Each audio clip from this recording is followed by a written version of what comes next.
James Bond. I want to create, to make something big out of something little. Well, as you know, I've always thought that we tried to go a bridge too far.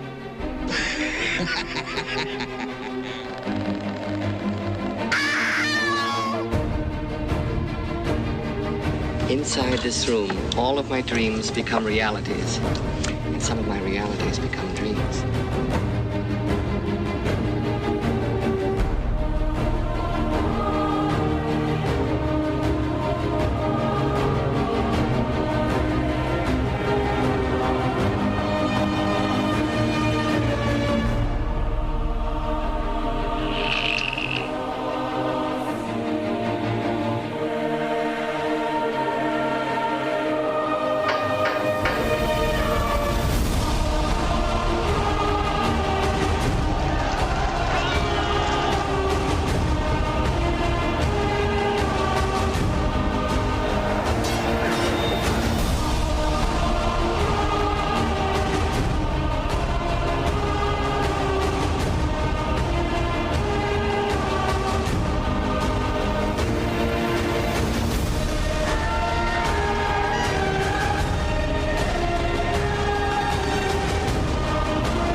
Well, welcome everybody this evening to panel seminar, and we're going to have we're very privileged to have wonderful guests: Billy Williams, Phil Meheux, Kate Reid, and Chuck Mendoza from Cineo Universal Lighting, our very generous patron and sponsors of this event. And thank you all for coming today and for attending Expo. It's a great event, and I think it should prove to be a very fascinating discussion with this wealth of talent in front of us here. We'll just to give you an idea of how we'll be screening clips and talking about the work, and at the end we'll open up for a question and answer session for about 15 minutes at the end of the talk. But I just want to introduce my esteemed panel first. Billy Williams, OBE, British Society of Cinematographers, member for, well, one of the founding members of, almost a founding member of the society. Billy has had a long and illustrious career. He's received Oscar nominations for Women in Love and On Golden Pond, and was the Academy Award-winning cinematographer on Gandhi.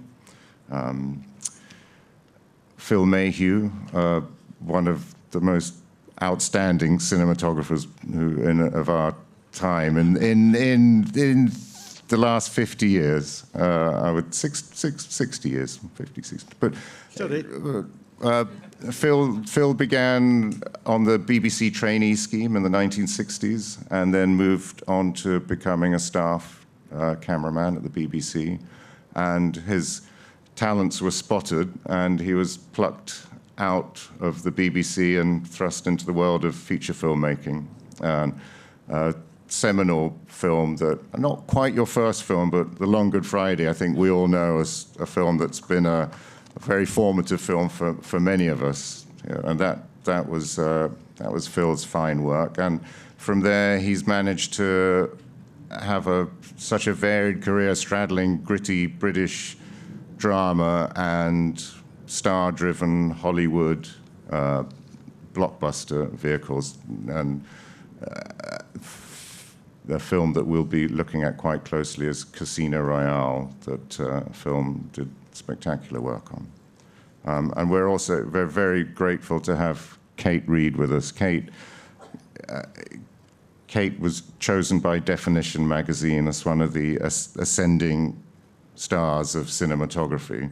And her work, her incredible work, has been gracing our television screens now for the last 10 or 15 years. But this year, absolutely spectacular work on Great Expectations, which I think many of you will have seen, but really, really outstanding. And we're very privileged to have her. And amongst other projects she's worked on, which I'm sure a lot of you know, Hannah, and Kate received an ASC nomination for her cinematography on the series The Nevers. So Kate, thank you very much. And if I can introduce Chuck from Cineo Lighting. I've used Cineo products myself, and I think the technology that they've developed is actually what inspired me to think about this discussion, this seminar, because they've managed to work with hard light and soft light and to very interesting effect.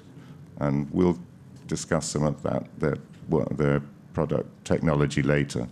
But this is essentially this is a talk for cinematographers about cinematography and how you worked with lighting and how you grew up with lighting and how you were, by default, in a way, you were limited with Billy and Phil when you started, limited with the kinds of the tools you had to work with, small, hard sources, slow film. And Kate, actually, Ren and I, we share this background. When you were starting your pre-Alexa days, pre-fast digital sensor days, using the Letus. Yeah, like movie tubes and Letus. Movie tube, and I on cameras that had like a third chip or 2/3 chip. And it would be a 35mm converter, and it would end up being about a 32 ASA.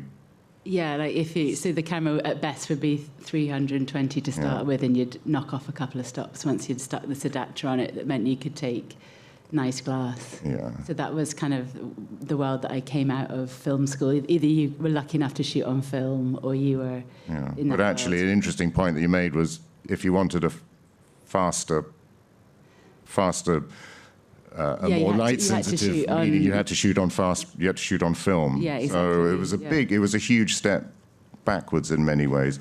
But I'd love to start with Billy and with your film with Ken Russell, $1 Billion Brain, and I think we should watch it first. Watch the clip first, because it's a superb example of how to create drama, character, texture, depth, and realism with hard light sources only, and practical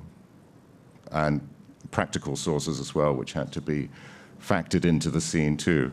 So, Dave, can we go with the first clip, $1 Billion Brain, please?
Stay exactly where you are.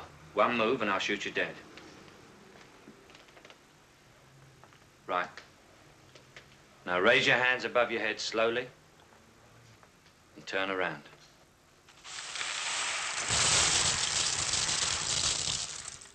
Colonel Ross.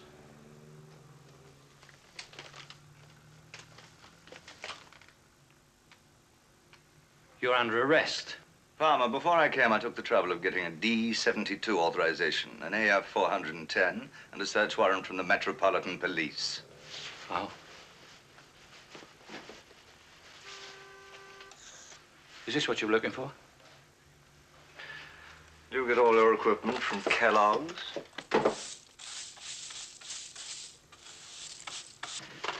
What do you want, Colonel?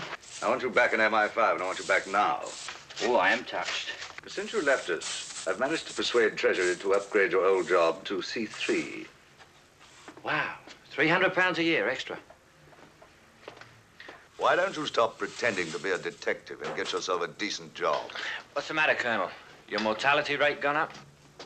Mr. Harry Palmer? Yeah. I'm not keeping you, am I, Colonel?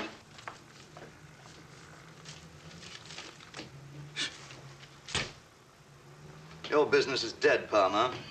You're just about keeping alive on cornflakes. They're full of vitamins. Really? Yeah. Of course, you realize I could draft you back any time I like, but I'm doing a decent thing, and I'm asking you to come back. You should be bloody grateful.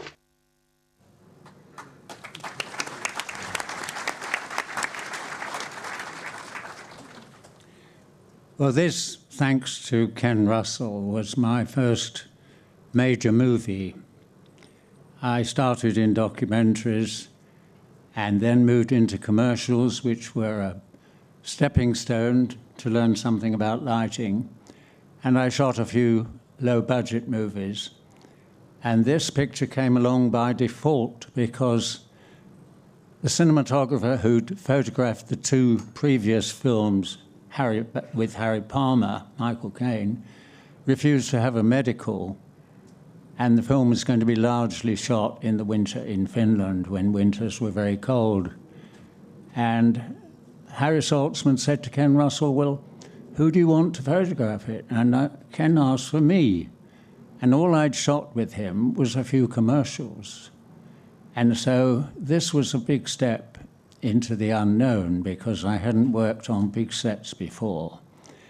And when we came to this scene, I thought that it needed to have a sort of film noir look to it and to have, of course, sharp shadows because the lights I was using were all lamps with Fresnels. There were virtually no decent soft lights in those days.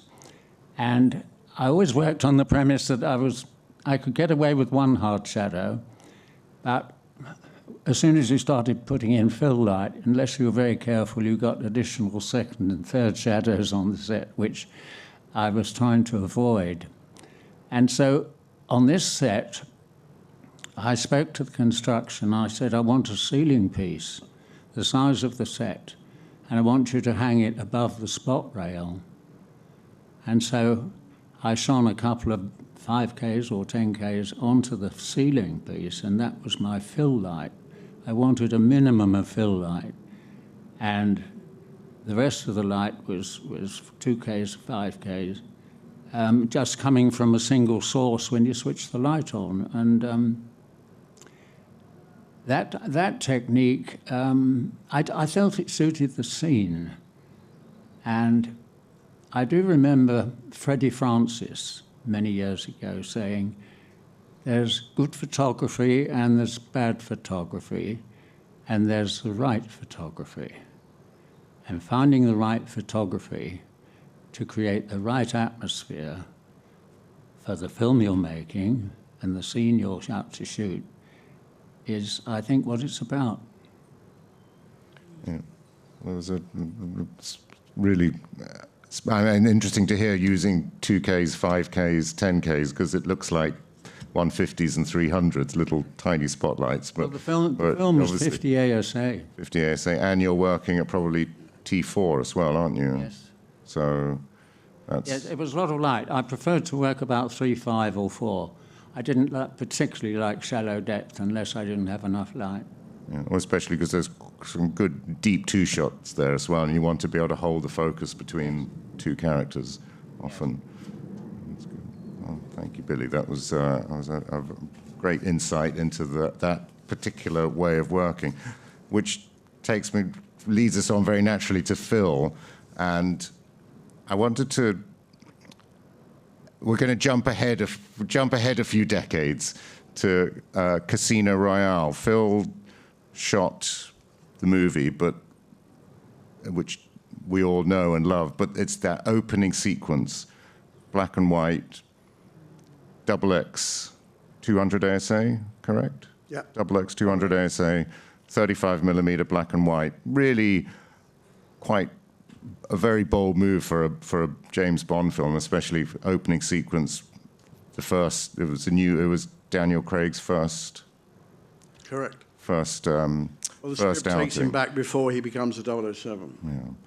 And we'll look at the clip, but what to me what was so interesting about it is that when you look at the lighting, it feels like it required a cinematographer with that sensibility of understanding how to light with hard light in a way that when you were growing up in film noir lighting, having to do it that way meant that it seemed so effortless in its execution, so beautifully seamless and natural, yet it's very specific, the lighting. So, Dave, can we look at that opening? Oh, and I should say it intercuts with the soft-lit bathroom scene as well, which is a whole other level as well. So it's a good comparison. Dave, can we put that up, the Casino Royale sequence, please?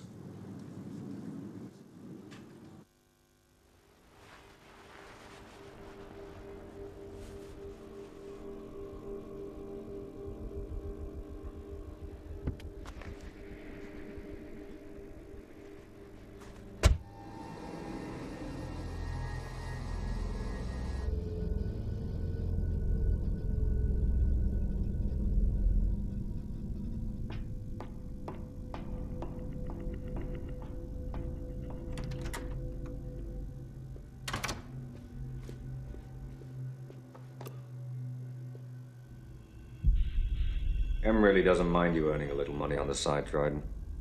She'd just prefer it if it wasn't selling secrets.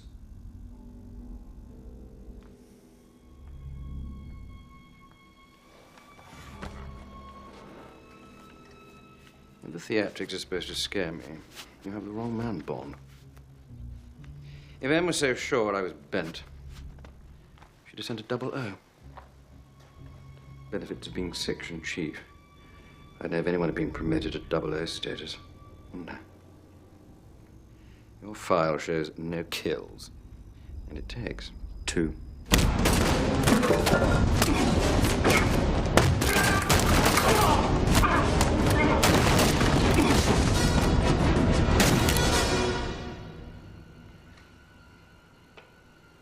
Shame. We barely got to know each other. I know where you keep your gun. Suppose that's something. True. How did he die? Your contact? Not well.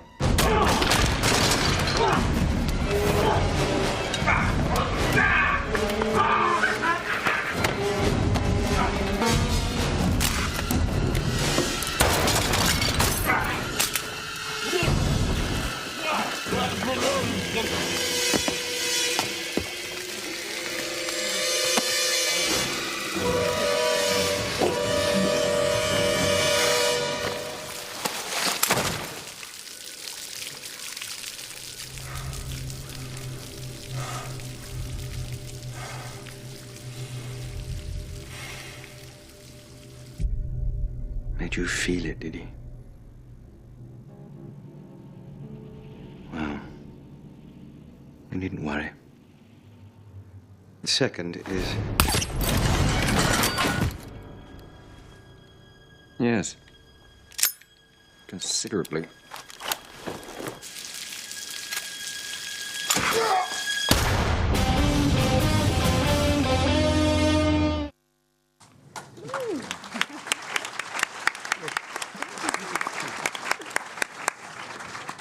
Well, we talked about how to open the film up because Pierce Brosnan had done 6 or 5 Bond films. And we wanted to go back in time. Casino Royale wasn't owned by the Bond company initially. It was the one novel that escaped them. And eventually, later down the line, there was a huge court case as to who actually owned the character of James Bond, because the man who owned the book, Casino Royale, wanted to try and strike out on his own series of films. And anyway, it went to 6 years of legal wrangling, and eventually it was all agreed that Eon Productions owned the character of James Bond, and that Sony Pictures now owned the book, and Sony Pictures also, I think, owned part of the MGM United Artists company. So that's how the Casino Royale actually finally ended up in the Eon Productions slate. So now we're dealing with going back to the start of time in a sense. So it just seemed inevitable that we couldn't really use Pierce Brosnan, because you couldn't say he was a 007, there he isn't. So there had to be somebody new. I know that Brosnan was very upset by that, actually, not being asked to do it. But it seemed to be logical. Then it was a case of how do we start the film that it doesn't look like just another James Bond film. And I don't remember exactly. I could take credit for it, but I'm not sure it was me or the director. We thought of black and white, because everyone knows they start off in colour, and we thought, well, this will make them shift in their seats somewhat and maybe pay more attention, because it's not as they normally see it. I didn't want to shoot film and turn the colour off, because to me that's not black and white. Black and white is 3 colours, black, white and grey. And I thought the best way to do this would be to shoot on black and white film stock. Now, in those days, I don't know if it still goes on, this was 2006, you had to have it made for you. Kodak didn't have it on a shelf, you had to have it made, and you had to have a minimum of 5,000 feet for them to actually take the trouble of making it. And the same problem was with the laboratory. The laboratory didn't process it as a standard thing. They had to create a black and white bath specifically to do the film. So we had to work out how much we shot, when we shot it, and when we sent it. And certainly that whole sequence, the first part of it, I think we saw a foot of rushes until 3 days went by before the bath was ready in London that they could actually process it. Then another day to get it from London to Prague, and then for us to actually see it. So it was a little bit of experimentation there. But as you said, in my early days at the BBC, I assisted cameramen working in black and white, and on 35 millimeters. So I had a reasonable amount of experience with seeing it and how they lit things and how they worked on things. Interesting that one of the biggest troubles I had with that sequence was his overcoat, because the wardrobe department came to me and they said, "Oh, we got a wonderful overcoat for him. It's really jet black. It looks terrific." And I said, "Well, you won't see it at all on the screen." "Oh, what do we do?" And I said, "Well, it needs to be a different colour altogether. It needs to be either green or brown or blue, light blue." And they couldn't get in their heads that it didn't need to be black. They wanted to see black, but they didn't need to be black to actually shoot it. Well, in the end, this went on until the day of the shoot, and they came to me very excited and said, we found a blue coat for him. But of course it was dark blue, and as you saw on the screen, there's a 5K on his jacket and a 1K on his head, and all you see is the buttons of the jacket. Well, when you're on set, you've got to complete the day's work. There's a lot of money being spent. There's not much I could do except do the best I can in that situation. So I sort of get away with it a bit, but I always felt the wide shot was a bit too dark in places, but we could all go back and do it all again, couldn't we? Sort of spoiled the myth there, Phil, Yes. because I always thought that was how you wanted him to look, just like the little face. Well, it was sort of how I wanted. emerging I out like of to a- see more of him, more of that jacket. When the gun sitting comes there, out. nonplussed, just sitting in the chair. But anyway, the toilet, the washroom, I should say, the washroom, it's very difficult to shoot those scenes because as a cinematographer, you don't really know what they've planned, what the stunt department have actually planned, how the thing is going to work out, how it's going to play out. And to make it easy to shoot and easier on the actors, in a sense, I said, well, let's put a ceiling piece and just put light through the ceiling piece. And it's in picture. You can actually see it in picture, but you don't see the lights, of course. But and I said, and 2 handheld cameras And that's how we shot that. So we never moved a light through the whole thing, so they could keep plowing through the moves that they practice. There's obviously a few setups, the overhead setup and 1 or 2 setups. But I thought that was the best way to deal with that. But did you find that the way you lit, I mean, obviously they're very differently lit, but does one come more naturally than the other, or does it? No, not really. I mean, it's harder. The black and white is harder, obviously, because most of us have been shooting colour, and colour separates things on the screen. And Billy's red hat in a forest going to stand out like anything, but his red hat in black and white is invisible. So you have to take all that on board in terms of costume and all of those things, and sets, things that are in the set that need to be established. The guns, which are black, of course, the drawers, all that sort of stuff. Yeah. Does that make sense? Yeah, it's interesting, because I often just turn my monitors to black and white, so I can see the contrast and separation, because that informs the lighting more than colour. And I know if it looks good in black and white, it'll look good in colour. Yeah, no, you have to be aware of all that stuff. I tweaked it a bit in the DI, in the toilet I made grainy and more contrasty, just to give it a difference to the office. And also it was rather sort of, outrageously violent scene. Yeah. So I'd love to, Kate, I thought that there's a scene that we've got some fantastic scenes from Great Expectations, but I think the one that follows on quite in an interesting way from what our discussion so far is the day scene with Olivia Colman in the hall there. And it's the most glorious mix of hard light and soft light, everything happening together. And I can't begin to imagine how you sort of conceived of it and the process that went into developing the look of that scene in your head. But should we watch it? Yeah. Should we watch it and then and then we can talk about it? So, Dave, if we look at the third part of Great Expectations, please. What is it that is so urgent? Goodness. The world has invited itself inside. We'll need to fetch someone. A man, God help us. A man with a saw. Mama, this is not what is so urgent. And there's a man already here. Did you call someone? No. Storm that blew the tree down blew him here. He's a man you know. The men I know do not cut timber, and they're not here. Well, a man you know is here. A man named Magwitch. Magwitch. In the storm, he told me about myself. And a little about why I'm here. Is he alone? He is alone. But he says he has news about another. Very good. Beautiful work, Kate.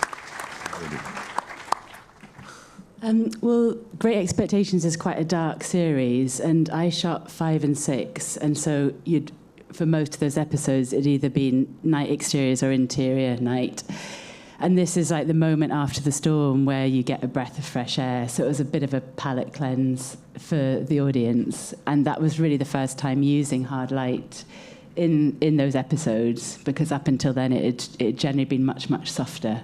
So it just wanted to feel like that it was, that you were being given a lease of life, by the lighting as you see for the first time. Well, it's wonderful the way the light comes, beautiful sources coming through the window, but it hits the characters hard, yet there's this gorgeous softness on the faces with such deep contrast at the same time. It's a beautiful balance. Well, I think it's always nice if you get to use hard light where you can bounce off surfaces and then you just get that nice kind of, bounce coming up onto faces. And those were 20s that were through the set windows. 20K tungstens? Yeah, 20K tungstens. Did you gel them? Did you blue them up, or was that the colour in the? No, I think there was like a quarter, maybe CTB on it, but on that show, we were changing colour temperature. Like for that scene, I changed the colour temperature to what it'd been on other ones.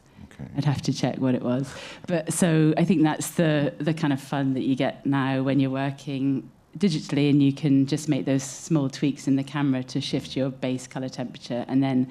There was also like Vortex LED softboxes bringing in some of the soft light. So. Well, I'd like to, just because we're going to go on to go on to the kind of firelight, candlelight work with Billy, but we were just talking beforehand about how he said there were no large soft sources didn't exist. But clearly you have, you're using I don't know, 12 buys, 20 buys with egg crates on them and big soft lights but it's very controllable and yeah, I think so you can make it very directional. I think if you've got a big enough space, if you're on a small location, then you can't have that luxury of a big source far enough away. But if you've got the space for it, that usually helps a lot. Yeah. But then, I remember when Brian was teaching us at the film school, we weren't, that was kind of pre the wonderful LED punchiness that you can get, and he just got out the sheets from John Lewis that had a high thread count, pre-Magic Cloth or any of these nice fabrics, and he was like, "This is how you get a big." So Billy, tell us about what you were telling David Watkin. What was it? He put a brute through a sheet. Well, I worked at a company called British Transport Films in documentaries, and one of my fellow assistant cameramen was David Watkin, who went on to become a very illustrious cinematographer. And in order to get soft light in those days, and we're talking about the mid-'60s, he put a sheet over the top of the set and shone a brute through it, which, of course, gave him a very soft light, but it went everywhere. But we were struggling to find soft light, yes. Yeah. And then he developed the Wendy lights. That was his... Yes, that was, of course, constructed by Bill Chitty, who was the chief engineer at Shepperton. And the construction of that lamp was incredibly, detailed, and it works, of course. It's still a wonderful workhorse for all kinds of situations, yeah. Well, what I'd loved hearing, Kate, about how your scene was a transition from the warmer, more interior, fire, practical-based lighting that dominated a lot of Great Expectations, which leads us very naturally onto Billy's work on Women in Love and the scene that I'm sure most people know, the stand scene, the naked wrestling scene. Yeah. With Oliver Reed and Alan Bates. But I think this time it'd be good if you just told us a little bit before we watch it, just yes. Because it's... Yes. Well, this was just over a year later from $1 Billion Brain, and when I got the script of Women in Love, which was from the novel by D.H. Lawrence, I thought, gosh, this is a gift for a cinematographer because it's got so many different times of day, like dusk, dawn, firelight, candlelight, day for night, snow scenes. And I said to Ken, what I'd like to do on this film is to really emphasize the difference in the color of light, according to the time of day and according to the light source, because at that time, skin tones were very much leveled up to a neutral. And what I wanted to do was to work to the Kelvin of firelight, which is round about 2000. And so when it came to the wrestling scene, which is in a beautiful home in Nottinghamshire called Ulverston Castle, and we shot a lot of the location material there, and it was a beautiful room with a huge log fire. And when we came to the scene, of course, nothing like this had ever been done before, with the male actors being fully nude. Anyway, they stripped off and came on the set. And Ollie, who was a bit of a joker, he looked at Alan and he said, he's got a bigger donger. And so Ollie went into the corner of the set and said, I'm going to improve things a bit. And he came back, but he was just, trying to break the ice.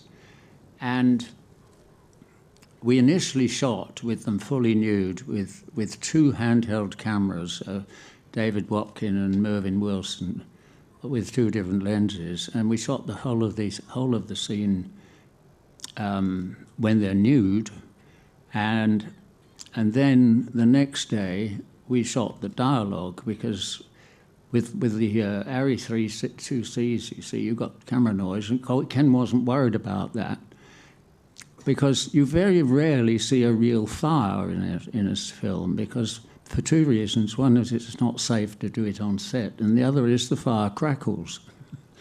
So Ken was keen to go for the reality, and so I lit as if the light was coming from the fire, and I had a 5K each side of the fireplace with a full orange, which brought the colour temperature down to match the firelight. And I needed an unsteady hand, and the electricians of the day used to drink copious quantities of Guinness, and so I employed the electrician to wave branches in front of the lamp to create a moving light effect. And of course we moved the light from time to time according to the setup, but the 5Ks were right low on the floor on a turtle with the flickering light. That's the main source of light. And the filler I got from bouncing off the ceiling, and just a minimum amount of filler anyway. So, shall we have a look? We'll have a look, because you have to bear in mind you had to keep the floor clear of any lighting because of two handheld cameras. Yes, and all the action, the movement, the camera's going to see everywhere. Yeah. Let's clip number 2, please, Dave. Women in Love.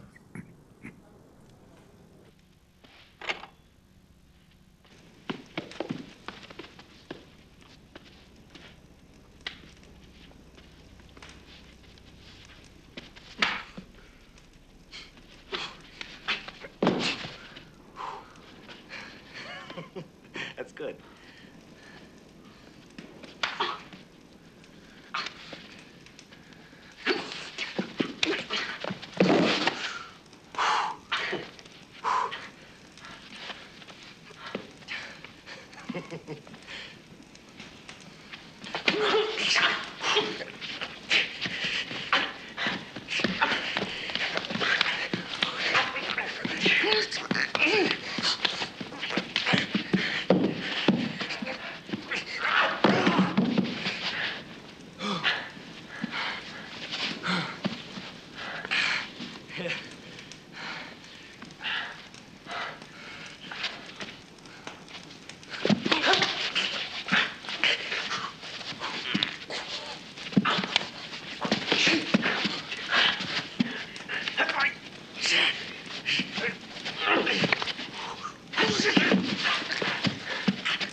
Was it too much for you? No. No, one ought to strive and wrestle and be physically close. It makes one sane. Do you think so? Yes, I do. Do you? Yes. We are mentally and spiritually close, therefore we should be physically close too. It's more complete.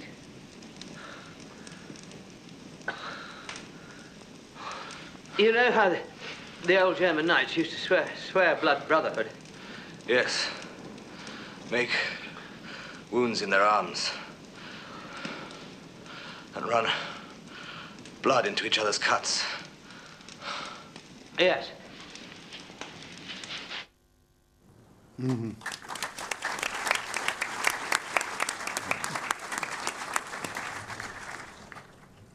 Exceptional there. Phil. I think it's worth remembering that in Billy's day, and certainly in my day as well, is that there was no light, not never enough a light coming out of a fire or candles. No. So you had to supplement it. You couldn't actually, nowadays with the digital cameras, you can probably turn it up enough to get an image. But if you remember in Barry Lyndon, Kubrick found these lenses that had been made for NASA, which were the widest mathematical aperture you can have on a lens. And he had 8 candles between the two of them, not one. And that was the issue we all had to deal with fire and candle, that the item was never good enough to supply light. You always had to replicate it. Well, it's a good, but also you wanted to keep the colour in the fire. To keep the colour in the fire in the fireplace, you need to shoot quite stop down. Can't, yes, even if you had enough light, it wouldn't look good because then the flames would be white. Yeah. So you must have been again around four there. I had Kodak introduced a new fast film halfway through shooting, and that was shot with 100 ASA. So the fast film was 100 ASA? Yes. Okay. Just remember that. And I shot about 3.5, yeah. So. And the operating, I thought, was fantastic. It really is. And the acting, because that was a very dangerous scene. We had a Persian rug with a rubber inlay underneath. And, I mean, they were really throwing each other around. And there stunt and intimacy coordinator together. Yeah. No stunts. No stunt. Just the technical challenge, what we don't quite understand. You look at the scene like that and it just feels so natural and effortless, but technically what you had to put into that just to make it work was very challenging. Yes, but I think that applies whatever the period is. Yeah. I mean, it's our job to create the right atmosphere for a scene and the right time of day. And the fact that the digital camera is so much faster in many ways makes it easier because you don't have to use enormous lamps. You can use much less equipment and you can work faster. And that's a great step forward. And I mean, it's thanks really to the combination between the BSC and the manufacturers of our equipment that this enormous progress has been made, so that nowadays there's an abundance of choice for lighting equipment. Yeah. So you were keying them with 5K Fresnels. Yes. 5K Fresnels. Yes. Sometimes there was just the one 5K, and sometimes there was two, depending on the scene. But I, of course, I had to move it from time to time. But and not diffused. Oh, no diffusion. No diffusion. Nothing. No, I wanted it to be hard and sharp, and of course they were sweating profusely, so it was plenty of highlights. I mean, I'd love to compare with Kate's the opening, the first clip from Great Expectations, which again I think it'd be good if maybe you talked a little bit about what went into that first before we look at the clip, because it looks completely candlelit, but it's not. But it has a very, very unique very atmospheric and quite unworldly. I'm just thinking about the 100 ISO, because I think we were 2000 ISO on like 1.4 lenses. And so the show had been established because I was doing EPs 5 and 6 with candlelight really as one of using that as a basis. And then obviously adding to that as you could, because we were shooting a lot of the time on quite, long takes with wide lenses. So there was a lot of kind of dynamic bringing stuff in and out of the frame. So you're sort of, what was it? Yeah. Hand bashing lamps into... So basically the gaffer would be usually, just to get enough in the eye light, it'd be like 2-foot exteriors with egg crates and then like a 1x1 sort of piece of bounce that could just be off camera. So as I'm moving around handheld, then that dance can be, coming, going, or, the fact that we can do stuff now on iPads and bring stuff up, bring in lights. And so if it's a sort of a 3 or 4 minute take, but that fill would be not helpful at the top of the scene, then it isn't there until just you need it. So as you move around, you can still kind of maintain that shape in the lighting of the faces. Fluid. But this scene that we're going to see, we sort of jumped through a number of scenes at the beginning of the series, beginning of that ep.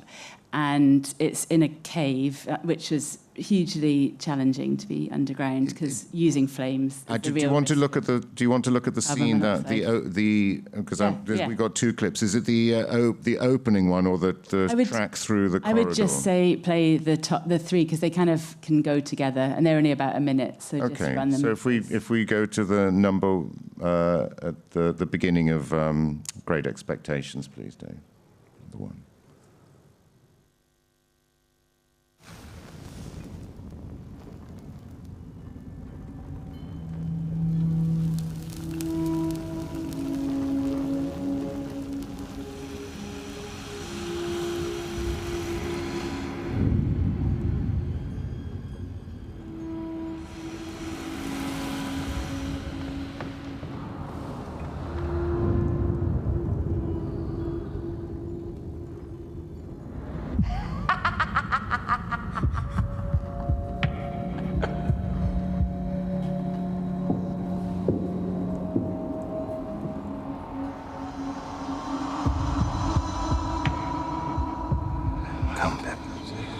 Before the smoke begins to make the decisions, we have business.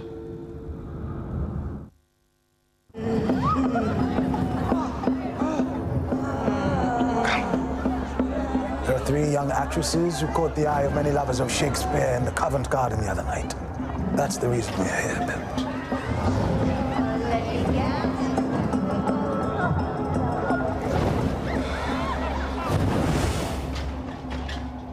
Mr. Jaggers, why are the actresses the reason we're here?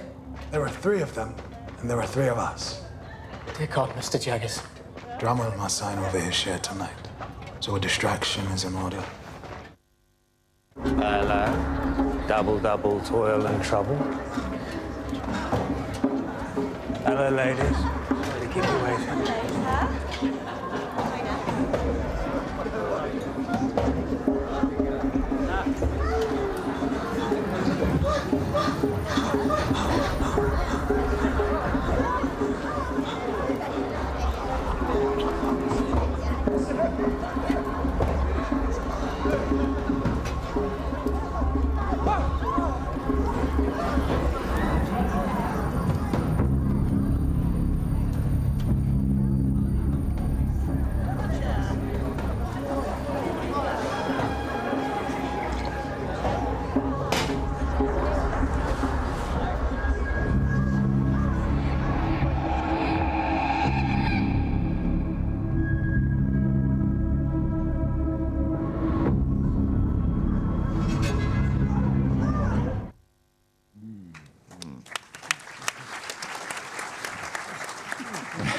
That's a great comparison with the fireside scene, isn't it, Billy? I mean, I have to say, what really strikes me is you can shoot wide open at 2000 ASA, but the color holds in the flames. It's to still get that richness and warmth, which you wouldn't get on film. There would just be a whiteout, wouldn't it? The flame, the color, the candles and the flames would be gone, but it holds that color, and it's I think for mostly we would be like 1.4. Yeah. So obviously when there's flames in shot, they're real flames, but because of it being underground with caves, then there was a real risk of keeping a level on the carbon monoxide. So whenever you're not seeing a flame, it's replicated with some LED that's colour matched, that's flickering and doing that kind of business. Yeah.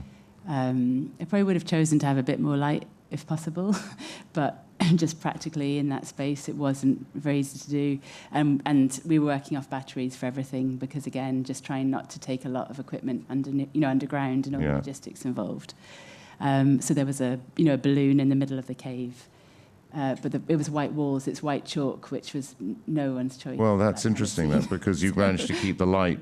I suppose that's where a harder light would be quite helpful, because you could focus it and keep it off, especially when you've got light-coloured walls. But you managed to successfully skirt it off. Yeah, so skirting it and keeping it just to give enough fill, and then really kind of going with the idea of it being sources, and then cheating that with LED wherever possible. So there's lots of little smaller Astera LEDs that were kind of hidden in amongst the essays and the. Well, I think it's an interesting point, because we all work now on a lot of productions we work on. It's a big ensemble casts with lots of different skin tones, and clearly Great Expectations is indicative of that. And it can be when you're lighting with large soft sources, all the skin tones can become very uniform. The lighter skin tones can be muddy, the darker skin tones can be less clear, where I've always thought that harder light, when you're lighting with a lot of different textures in the frame, can really work to your, can help you. You can be quite selective with using flags and nets and diffusers, but actually I look at what you've done and it sort of throws that theory out the window, really, because it's fantastic. You managed to pick everyone out in their own particular way so well. I think that's also to do with the sort of edge lighting when you need it and keys. Yeah, I think if hopefully your director's helpful with the blocking, that you can make sure that you're getting the cast where they need to be, that you can use sources that are in frame. And again, just the lights that are coming on and off around the shot, so that you can, if the camera's moving, you don't suddenly end up with a very flat face because you've moved the axis that you're looking at.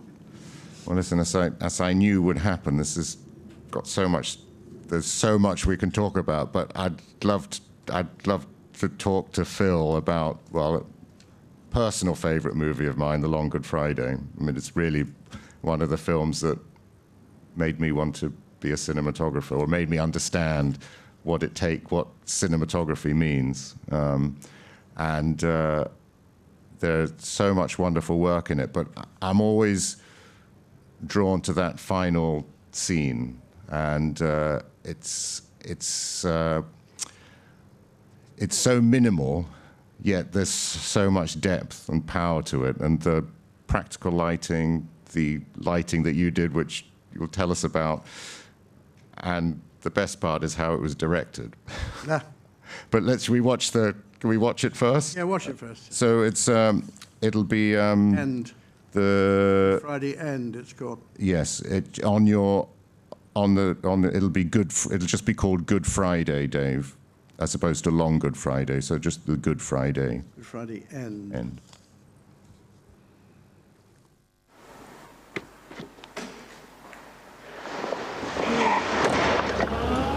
Here, hold up. Where's Victoria?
a young Pierce Brosnan with.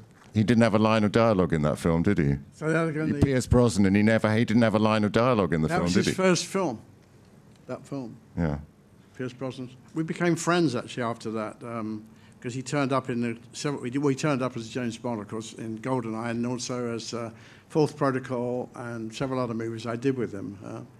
He's the only actor or star, if you like, that's ever given me his home phone number as a matter of interest. But I never rang it. But I mean, I had it. Yes, that scene. It was in the Strand outside the Savoy Hotel. And it was the first time Savoy had ever allowed anyone to film outside, which was at least one coup we had.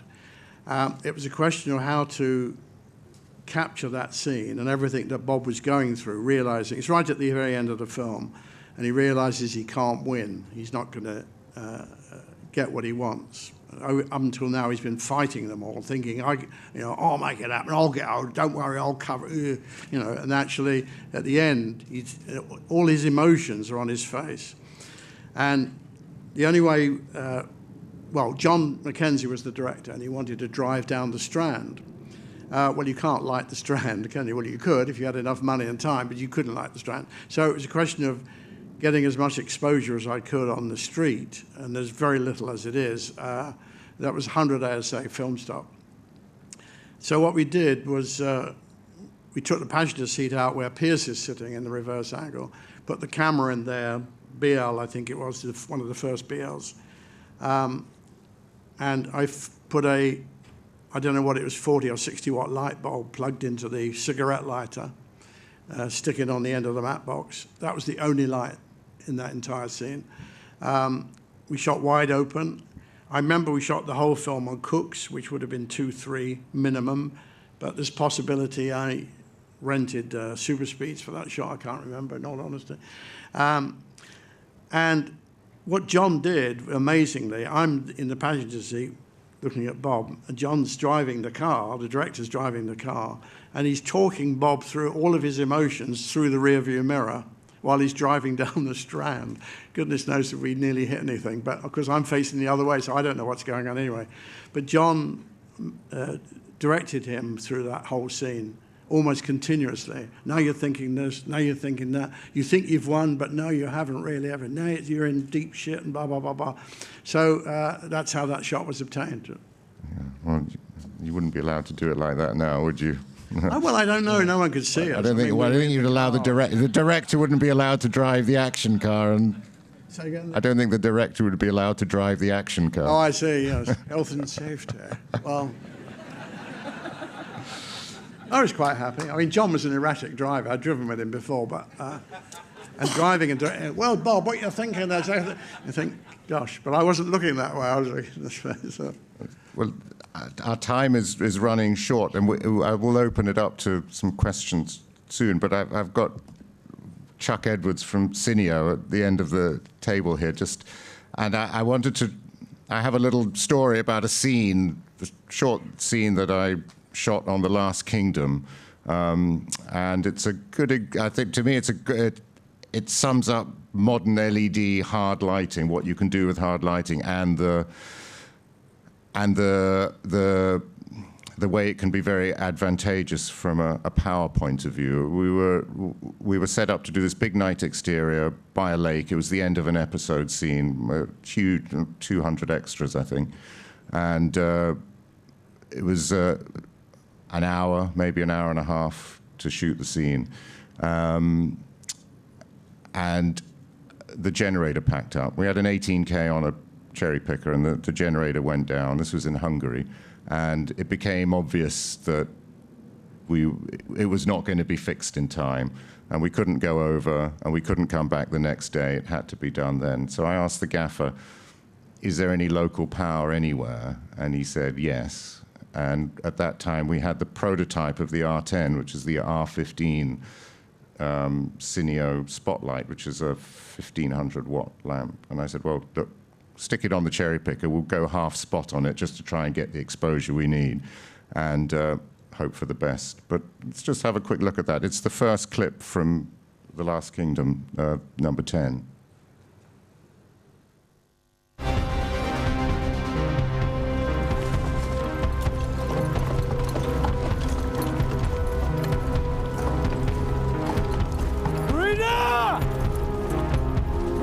for you!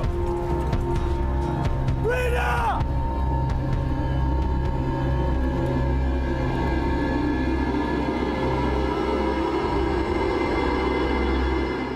We are greatly blessed to welcome Alice and her pilgrims to Winchester. Indeed. This is the young woman from Lowes. You see, the tapestry tells of the deeds of St. Cuthbert, the saint she was visited by. Remarkable. It is important that people see your recognition of this miracle, Edward. I didn't mean to go into the second scene, but that was a good example of a hard key light from Assinio. But as you see, the first one was that all that backlight, the reflection in the waters, the whole spread. It was just from a slightly larger one of those that can be plugged into your house mains. So that's really where we're at now. And it absolutely saved our shoot, that lamp. I can say, without any question. So thank you, Chuck, and thank you, Cineo.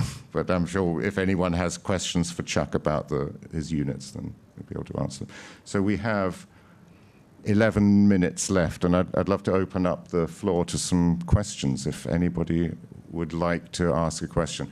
Now, you, sir, with your... If you could stand up when you ask the question and wait for the microphone. There's a microphone coming to you, and if you wouldn't mind standing up, please. Hey, this is a question generally about black and white. Phil, you mentioned that you had quite a bit, as kind of a problem with how black and white reacted to different colors and shades of, different bits of clothing and art department. I kind of want to know if there are in any other your experiences, how did you deal with those type of problems in terms of, maybe using colored filters on black and white stock or any other things you did to sort of mitigate what you couldn't really control in terms of what you were shooting? Yeah, I'm not sure. Is your question about shooting black and white, color and turning the color off, or? No, just black and white. It's probably like using colored filters on black and white or colored clothing. Well, black and white is a completely different medium, and we don't have the expertise anymore. And Billy and I were brought up on black and white because that was all there was, and you talk about hard and soft lighting. When Technicolor first came around in 1935, it was 12 ASA, which is very, very slow. And that meant you could only light it with hard light and all the rest of it. But when you're shooting in black and white, you have to understand how the colors react to the black and white. And you should really test anything that you're worried about, because we see in color in our normal lives, but the film doesn't see it in the same way. So it's important that you understand how these colors will react when it hits the film stock. Am I making sense? No, you aren't. And in Nebraska, feeding Papa Michael when he shot Nebraska, that whole town, they painted all the buildings completely wacky colors. Yes. Reds, greens, yellows, so that they would render in black and white in the right tone. Yeah. So you went into that. If you would have gone onto that set, you would have thought you were in some strange Disneyland location. Yes. But that's black and white theory. Yes, the occasions when I would have used a colour filter on black and white were mainly on exteriors. If you wanted to get the sky to go very dark, then blue sky, take a complementary colour, yellow, or if you want the sky to go really dark, red, and the sky will go much darker. So if you've got a green coat and you want it to be lighter, put a green filter on. If you want it to be darker, put a red filter on, and in that way you can change the colour density on black and white. But you had to be careful of the face. You put the red filter on, the lips go completely white. So little things like that you have to be aware of. But green is good for lips, but red not so good filter-wise. This is a question for Phil. I'm a huge James Bond fan. Has there been like a recipe or like an inspiration for you in terms of shooting violence? James Bond has a very like particular style of violence. Is there anything that you was like, you always gone back to in terms of how you're going to keep the consistency in terms of conveying violence or building up the climax to somebody being killed at the end of a scene? Like, what are the things that you're thinking about because you did say about the coverage in terms of the bathroom scene. Is there anything that's like always been consistent in terms of planning for a violent scene? Well, I mean, you have to plan everything. I mean, the preparation is everything. And also you use your experience and things you've done in the past and how they've worked, and you build on that. And the thing a lot about fight scenes is that they should be, if you can use multiple cameras, it saves the actors and everyone getting hurt. It saves them having to do it more than once. And also, in terms of focus, I would always lift the exposure level for a scene like that. And it's easy to do when it's all coming through the ceiling. You just throw a lot of light through it, and you get 5, 6, or 8. And that way, there's not a lot of problems with focusing.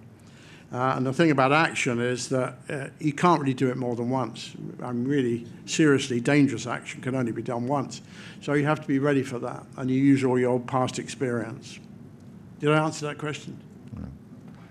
Well, any other? Yeah, I wasn't hearing you clearly. That's the only problem I had, so I do beg your pardon. I'll talk to you afterwards. Gentlemen. Thanks very much for a very informative thing. I'm just curious to know, because Jack Cardiff once said that he actually relied on non-cinematography influences like arts and stuff, studying things. For the three of you, I mean, are there non-cinematography things that you've used as an idea to shape your work? You know, like, for example, when you're on location, are there things that dictate to you, if you're out and you've never been to that location, are there things that dictate how you might shoot something, for example? That's a good question. Kate? I mean, I think there's always huge practical considerations of a space. So I think there's the idea that you have when you read the script and you talk with the director, and there's that, that inspiration of where you want it to go. And then, when you're looking at locations, there's that then combining those two, that you still have that intention that was there as part of the scene, but it can fit within the parameters that you have on any day. Yeah, that would be the quick answer, I suppose. Billy? Yeah. Oh, sorry. Well, whenever I was working on location, I would always go to the local museum and study the paintings. One can learn an awful lot from paintings. They teach you how to separate the actors from the background and from one another by light and shade. But when I'm lighting, I'm not necessarily thinking of colour, I'm thinking of tonal values, light against dark and dark against light, and then you separate the actors from the background and put the focus on that, and you can learn a lot from the great masters in that sense. Yeah. I mean, no, yes, I have not much more to add to that, to what these two venerable people have said. Photography, I mean, I always keep a load of photographic books at home, and very often if I'm stuck for an idea as to how to, conduct a scene, I might flick through these until I find something that just gives me an idea of how the whole film will look. When I did, I think it was The Saint, which was a bit of a disaster movie, unfortunately, but I found these photographs with a lot of light and shade in them, and I just showed them to the director, and I said, I see it, this is how I'm seeing it, do you agree or do you not agree? He agreed, but whether we actually carried it out or not, I can't remember now, but Val Kilmer was a force to be reckoned with, so it changed a lot of things. So. Gentlemen, yes.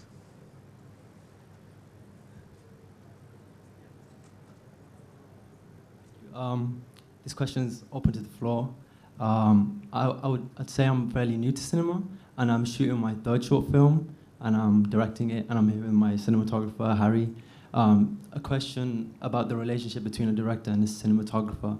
What should I expect from a cinematographer, and what should he expect from me? Well, Kate and I were both pupils of Billy Williams. Reversal, get the exposure right. Yeah, well, and he taught us not just how to light, but how to work with directors. Well, of course, it's the closest relationship on the set. And even if the director's not your best friend, you have to work together as a partnership. And all directors have a different way of doing things. There are some directors that will come on knowing where they want to put the camera, and after they've rehearsed the scene and know what lens they want to use, and then have a discussion and maybe make one or two suggestions. But I have worked with directors who would rehearse the scene and say, how do you want to do it? And he would leave it to me and the crew to choose the angles and the setup and give me full control of how we covered the scene. But that's the other end. And the directors that I've most enjoyed working with have been actors, because they understand performance, and if you don't have the performance, you don't have a good movie. And so it's essential that the actors are given all consideration. And the best directors that I've worked have understood the scene, have understood the technology, and they know their filmmaking techniques, but they're open to fresh ideas, because there's always more than one way of doing things. And of course, time is such an essential element. And if you can find a way of doing something quicker, then you're on a bonus. I'm sure Kate would have, it'd be great to hear Kate's view on this, because working in modern sort of episodic, a lot of episodic television, you're working with lots of different directors on the same series, and you're having to work fast, and you're just having to shift between different mindsets quite rapidly. Yeah, I think I've only had that experience once with the same series of different directors.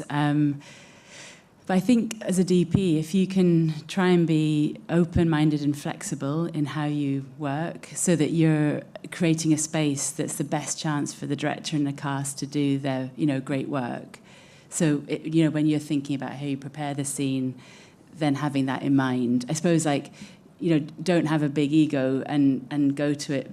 It isn't necessarily a best friend, like Billy said, but they are such a, that's such a pivotal relationship, and it really affects the whole dynamic of the set. Work together and support one another. But I think if I always try and, when I work with a new director, work out how they need to work, and then try and sort of, adapt what I'm doing to support them, so that they are coming to set doing their best work, and then obviously that kind of, ripples down.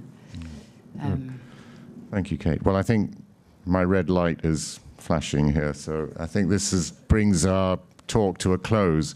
I hope you've enjoyed it. Let me raise a hand to Billy, Phil, Kate, and Chuck. Thank you very, very much for sharing your amazing experience, insights, wonderful clips. It's a real treat for all of us.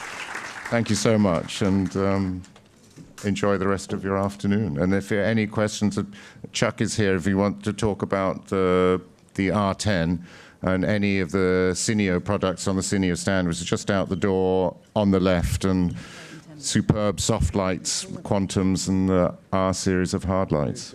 I can sing their praises myself. Thank you.